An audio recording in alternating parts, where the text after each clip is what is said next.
probably the most erotic experience I've had in my entire life. I just hate to say it. I mean, of course, I haven't had that many experiences, but... Josh पावल, जो सूजन पावल का पति था और 2 बच्चों का बाप था, 20 जनवरी 1976 को पैदा हुआ। उसकी माँ का नाम टेरी था और उसके बाप का नाम स्टीव था। वो प्यूलप वॉशिंगटन में पैदा हुआ था। जॉश के पेरेंट्स का मैरिज बहुत ही डिसफंक्शनल था, क्योंकि जॉश का बाप बहुत ही अजीब था, जिसकी वजह से उसकी माँ ने 1992 में डिवोर्स फाइल कर दी। जॉश का बाप पोर्नोग्राफी से एडिक्टेड था। वो अपने 5 बच्चों को ज़बरदस्ती गंदी वीडियोस और पॉर्न दिखाता था और वो बहुत ही अब्यूजिव था।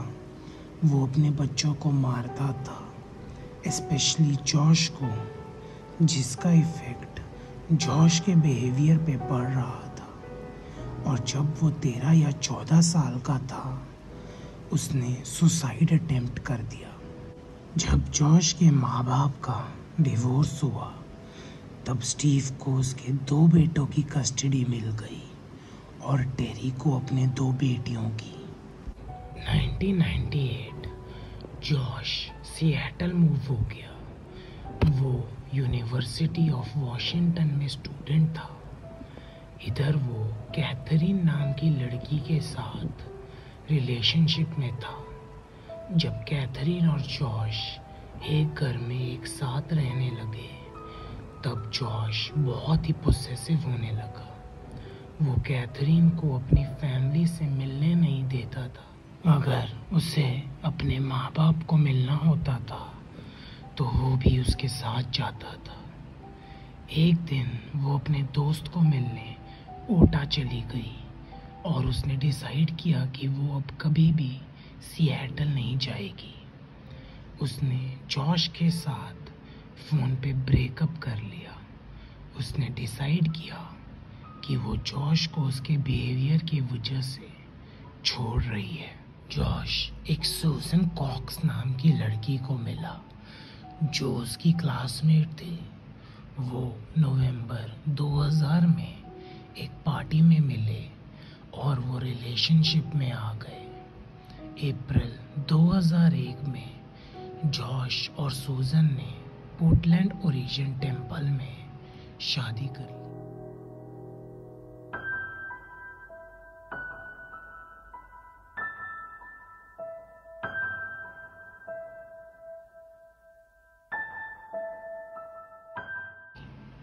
जॉश के पास एक बैचलर बिजनेस डिग्री थी और वो बहुत सारी कंपनी में काम करता था।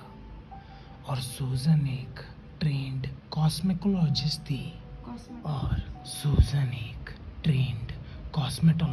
थी। शादी के बाद फाइनेंसेस संभालने के लिए कुछ दिनों के लिए सूजन और जॉश के बाप के साथ, मतलब स्टीव के साथ रहने चले गए साउथ हिल वॉशिंगटन में।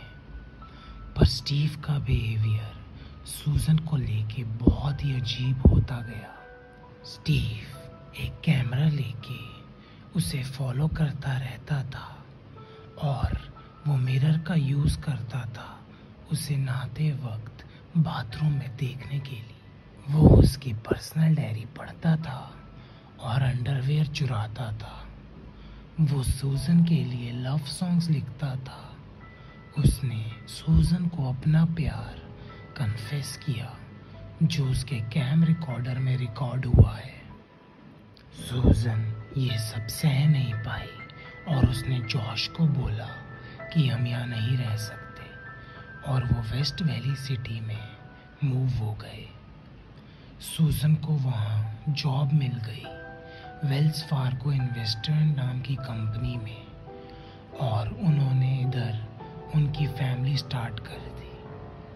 19 जनवरी 2005 में उन्हें पहला बच्चा हुआ, जिसका नाम चार्ल्स था और थोड़े सालों बाद 2 जनवरी 2007 में उन्हें दूसरा बच्चा हुआ जिसका नाम ब्रैंडन था। मूव होने के बाद सूजन ने तुरंत दोस्त बना लिए क्योंकि वो बहुत ही फ्रेंडली थी, पर जॉश के कोई दोस्त नहीं थे। सूजन की एक बहुत अच्छी दोस्त बन गई जिसका नाम क्रिसी था। क्रिसी ने ये बताया कि सूजन के किसी भी दोस्त को जॉश पसंद नहीं था क्योंकि वो बहुत ही कंट्रोलिंग और सेल्फ अब्सॉर्ब्ड आदमी था और सूजन हमेशा अपनी लाइफ और रिलेशनशिप को लेके रोती थी। सूजन ने ये बताया था कि उसे उनकी मिनी वैन चलाना अलाउड नहीं थी जब तक जॉश परमिशन नहीं देता था। 2007 में जॉश ने क्लेम किया कि वो बैंकरप्ट हो चुका है और वो सूजन को एकदम सस्ते ग्रॉसरीज लाने के लिए फोर्स करता था और दिन में सूजन और उसके बच्चे जो भी खाते थे उसका प्राइस और नाम एक स्प्रेडशीट में लिखवाता था। वो उसके बच्चों को भूखा रखता था और दिन में एक बार खाना देता था जो उन्हें डे केयर में मिलता था और वो ऐसा सोचता था कि क्यों ही खिलाऊं, ऐसे ही वो हगने ही वाले हैं। तो यूजुअली सूजन अपने दोस्तों को खाने के लिए पूछती थी कि कुछ खाना बचा है क्या, मेरे बच्चों को भूख लगी है। उसको सूजन के लिए कोई अफेक्शन नहीं बचा था। वो सूजन को कभी हाथ भी नहीं लगाता था, ना कभी वो किस करते थे, ना ही हग करते थे। दिसंबर 6, 2009 को सूजन लास्ट देखी गई थी। पहले पूरी पावेल फैमिली मिसिंग थी और ये और उनके रिलेटिव ने दिसंबर 7 को रिपोर्ट किया था।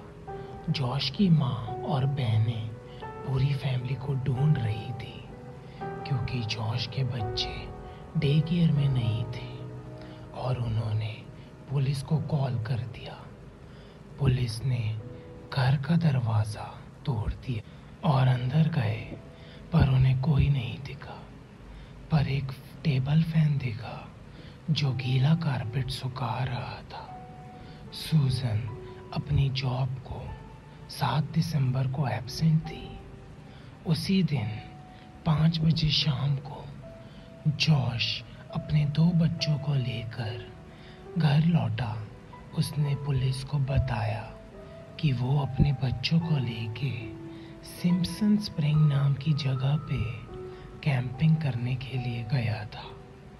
पुलिस को ये बहुत अजीब लगा कि जॉश इतनी रात को अपने बच्चों को लेके कैंपिंग गया, इसलिए पुलिस ने और इन्वेस्टिगेट किया तो कैंपिंग साइट पे कोई एविडेंस नहीं था कि जॉश अपने बच्चों को उधर लेके गया था और जॉश ने अपने बॉस को इन्फॉर्म भी नहीं किया था कि वो दूसरे दिन नहीं आने वाला। जब पुलिस ने इसका रीज़न जॉश से पूछा तो उसने बोला कि उसे तो लगा कि संडे है मंडे के बजाय। पुलिस ने उसके 2 फॉर्मल इंटरव्यू लिए। तीसरे इंटरव्यू पे जॉश ने एक लॉयर हायर कर। When did you guys get married? What year did you get married? 2000.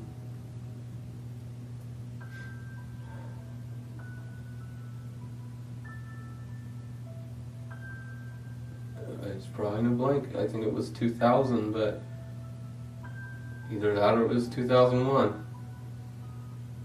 Okay. And it was in April. April? Yeah, actually April 6th. Okay. And you're gonna have to wait here with us. You're not gonna go anywhere. One of our detectives just interviewed your children, and your children are telling our detectives that Mom went with you guys last night, and that she didn't come back. She did not go with us. Okay. Well, with that, just getting that information, you're not going to go anywhere. I'm not going to let you leave. I'm going to detain you. You sit right here. If you want a lawyer and you want to talk, or you want to change your mind and talk, or take a CVSA test, then we can do those things. But Now, with that in mind, They know that she didn't go with us. well, here's the thing, kids are very honest. That's one thing I've learned in the years of doing this job. That when kids talk to us, we'll listen because they're honest. And they never lie, they don't make things up. So if they're saying they were with you, they were with you. Okay? I mean, she was with you. So I have to believe the kids. So now it's going to be up to you if you want to help us find her and help us get to the bottom of it. सूजन गायब ही थी। जब police ने Josh को सूजन के बारे में पूछा तो जॉश ने बोला कि वो हमें छोड़ के चली गई। पर पुलिस को ये बात बहुत ही अजीब लग रही थी।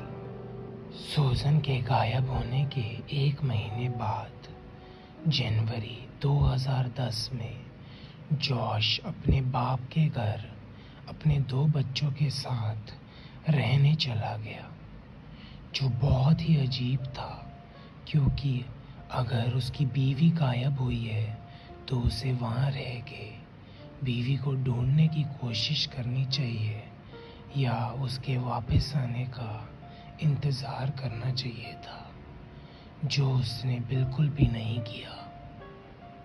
पुलिस ने जॉश के अगेंस्ट एक सर्च वारंट निकाला और उन्होंने उसकी गाड़ी, उसका घर, सब कुछ ढूंढा, पर उन्हें कुछ नहीं मिला।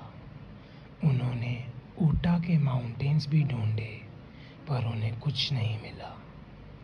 ये केस मीडिया में बहुत फेमस हो गया और जॉश ने बहुत सारे इंटरव्यूज़ दिए जिसमें वो अपना इनोसेंस मेंटेन कर रहा था। उसने इंटरव्यू में ये बताया कि सूजन उन्हें छोड़ के चली गई क्योंकि वो मेंटली अनस्टेबल थी। Truth. People who know me know that I'm a good dad. I work hard. I put my sons first. I was a good husband. I took care of my family. And I see you're still wearing your wedding band. Yeah, You still love her?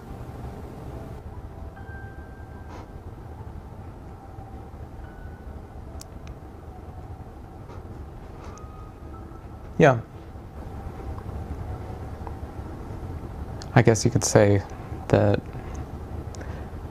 I still love her. At times, he stopped the interview, claiming he needed time to collect himself. Why take your 2 young sons camping after midnight, freezing cold temperatures? Well, we just go out and do things that are fun. But it's after midnight. You know, shouldn't your sons be sleeping? Weren't they sleeping? People who know me know that time is hard for me to keep track of. I tend to be spontaneous. I do things in the spur of the moment. While Josh and his father, Stephen Powell, have been making parts of Susan's old journals public, claiming it provides possible reasons for her disappearance. What did those journals tell you about Susan's life growing up? Susan was very emotionally abused as a child. Her mother has she has a very angry personality. Her father is very manipulative. Josh says he thinks Susan may still be alive and wonders if she left him and their 2 young children for another man, a claim police will not substantiate. Has she ever been unfaithful to you? Never that I know of. Then why do you think that she would just run off with another man? She's a very sexual person. I mean, I'm her father-in-law, and she would do a lot of things that I mean, she did it. I did. I mean, we interacted in a lot of sexual ways because Susan enjoys doing it. 25 अगस्त को चीज़ें बहुत अजीब होने लगी क्योंकि Josh और Steve सूजन की पर्सनल डायरी के पेजेस मीडिया में रिलीज़ करने लग गए, जो उसके बचपन के डायरी के थे और उन्होंने उसको बहुत ही सेक्सुअल और सेक्स एडिक्ट दिखाने की कोशिश करी। The most erotic experience I've had in my entire life. I just hate to say it. I mean, of course, because I haven't had that many experiences, but Susan has been feeling ill. She had a cold, and I offered to rub her feet, to rub her toes, to give her some stimulation. That went on. I probably rubbed her feet, her toes, her beautiful feet. She has such pretty feet. Of course, everything about her is pretty, beautiful. And I know she felt it. I mean, I know she couldn't have missed it. She's not naive either, I know, from what I've read in her journals. That girl is not naive. When I started massaging her legs, I would have loved to go all the way up her legs, but I did do her calves, because her feet were resting in my crotch, so I sort of rubbed her calves. She didn't seem to mind at all having me that close. I mean, I was close. I was touching her with my crotch. And I love that woman. She is so beautiful. I can't even get enough of her. Can't get enough of looking at her. She's so pretty. It'd be great to go to Colorado and see a different part of the U.S., you know? Yeah. I'm probably wrong, but I've really fallen in love with it. Maybe I'm interpreting something that I shouldn't be interpreting. You know, it just, for example, when we were sitting on the couch, it just felt like you were very, you know, I mean, I was extremely aroused, and I think you were somewhat aroused, at least I thought. I don't know where you're going with this. But Susan, I don't, yeah, well, I'll tell you what I'm married to your son, and I should just be the daughter-in-law. I know. Which puts me a step beneath your own children.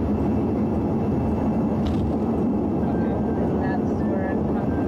I was kind of meaning to talk to you about this. My own father doesn't kiss me, and you kiss me, and I do. फिर Steve ने ये बोलना शुरू कर दिया कि सूजन उसके प्यार में थी, और उसी दिन पुलिस ने सर्च वारंट निकाला स्टीव का घर सर्च करने के लिए, जहां पे उसके 2 बच्चे जॉश और उसका बाप रहता था। पुलिस को 2 हार्ड डिस्क और 3 कंप्यूटर मिले, जिसमें 1000 चाइल्ड पोर्नोग्राफी थी और 1000 सूजन के फोटोज और वीडियोस मिले, जो स्टीव ने छुप छुप के निकाले थे, और ये स्टीव का कंप्यूटर था। पुलिस को ये सब मिलने के बाद स्टीव को 3 साल की जेल हो गई चाइल्ड पोर्नोग्राफी की वजह से। 3 साल बाद स्टीव जेल से छूटा और उसके 1 साल बाद हार्ट अटैक से मर गया। 20 सितंबर 2011 में जॉश और सूजन के दोनों बच्चों की कस्टडी चक कॉक्स को मिल गई, जो सूजन का बाप था, पर जॉश को पेरेंटल राइट्स थे। जॉश को अपने बच्चों से मिलने के लिए सुपरवाइज्ड विजिट मिले थे, पर वो कॉन्स्टेंटली अपने दोनों बच्चों की कस्टडी वापस लेने की कोशिश कर रहा था। 1 फरवरी को जॉश कोर्ट में अपने बच्चों की कस्टडी मांगने के लिए गया।